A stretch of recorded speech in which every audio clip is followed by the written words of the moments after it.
As we dive deeper into the second half of 2024, we want to take a look at new vehicle inventory and average transaction price today. Joining us now is Erin Keating, who is the Senior Director of Economic and Industry Insights at Cox Automotive, with insight into these numbers. So let's jump right in here. Thank you so much, Erin, for joining us this morning. Thank you, Jim, for having me. Sure. So in July, the average transaction price of new vehicles decreased year over year for the 10th consecutive month, as reported by Kelley Blue Book.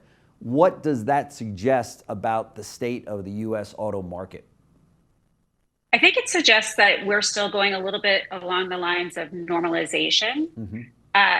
Just as a reminder, the average transaction price is just that, it's an average, and we do weigh it with sales. And so when we see it coming down, we notice that that's being impacted likely by a lot of vehicles that are actually on the market for well below the average transaction price, and that people are finding some choices there below the highs of $46,000, $48,000 vehicles.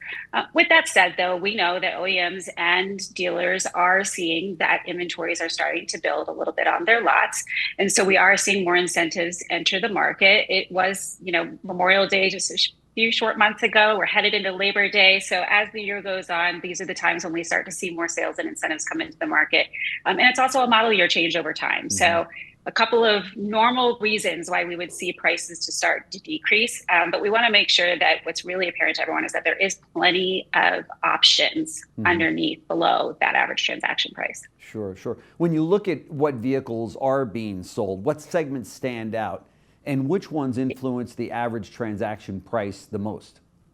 Sure. I mean, about 60% of the vehicles that actually impact the average transaction price are the subcompact SUV, the compact SUV, the full-size pickup, or the full-size truck, and the mid-size SUV. So these make up a majority of the sales that are happening, which you can see. So the full-size trucks, those are going to be the more expensive cars out there, but that subcompact and compact SUVs, those are what are helping to pull the average transaction price down. Okay. What are the average transaction price and incentives for electric vehicles in July reveal about the EV market?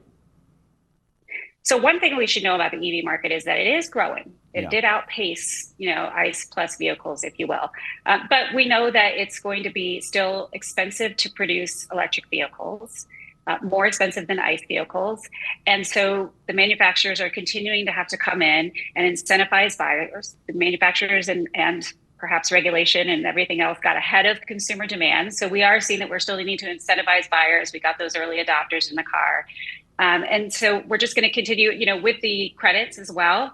When there's $7,500 on the hood from the government on certain cars, but other cars don't have it, those OEMs have to compete. So you will see bigger incentives on those cars, which might be a misperception that they're heavily incentivizing, or rather they're just bringing it into competitive level with some of its competitors that are actually benefiting from that law. Sure. You mentioned higher inventory levels and higher incentives really kind of favoring buyers. What stands out in the latest new vehicle inventory data?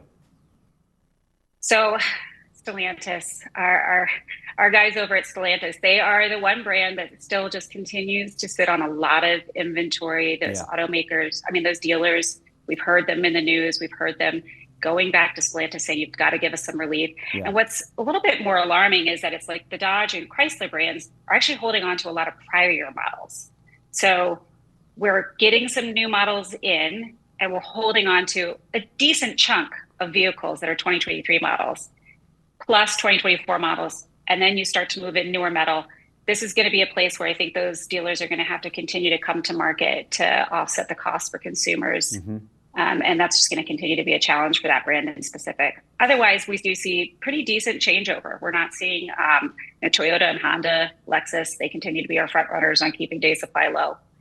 But that's the big standout is Stellantis. Okay, I kind of figured that. In the U.S., around 80% of all new vehicles are acquired using some type of financing. According to the most recent Dealer Track Credit Availability Index, July marked the fourth consecutive month of auto credit availability decline.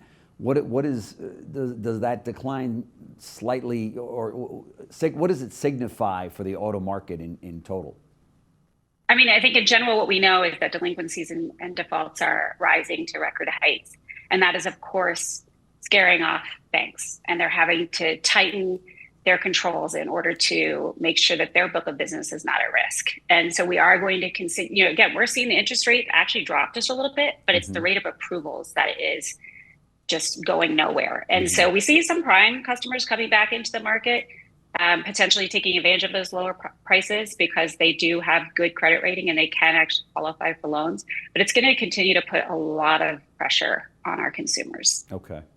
It's hard to believe, but we are about to wrap up the third quarter of the year, which is unbelievable. We're even saying that. But what should dealers focus on as we get closer to Q4 and kind of the home stretch of 2024?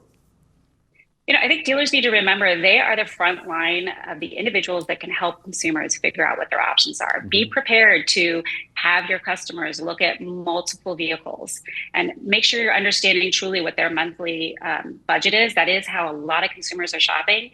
And so understanding where you can push them onto the lot and which areas that they could go look at. So moving them to smaller SUVs. If they're coming in looking for a 7-row, ask those important questions. Do you really need that, or 3-row, 7-seater? Do you really need that? Or can we go to a compact or even a subcompact SUV? Continue to get educated on EVs. There are really good deals out there. If you have those on your lot, make sure your sales folks know what the range is for those, what the infrastructure in the area are.